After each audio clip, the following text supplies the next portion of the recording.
The racket-tailed hummingbird is about the size of your thumb. It takes a lot of energy to look this graceful. That means it's living in a perpetual state of near starvation. In fact, its metabolism is so fast, it needs to fuel up on nectar over 1,000 times a day. It can't stop feeding for a moment. All day is a race against time.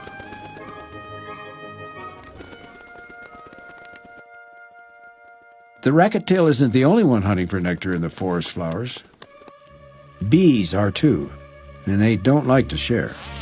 A single bee sting close to the bird's heart could be fatal.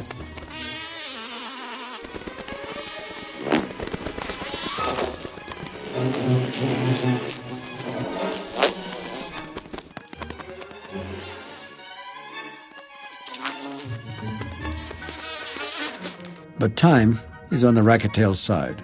Rain is about to intervene.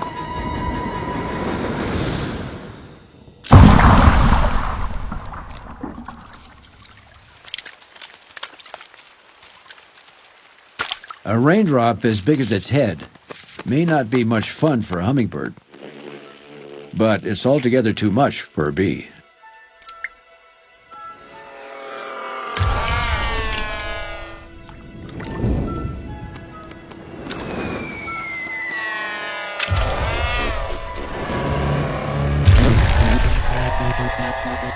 The race to eat continues.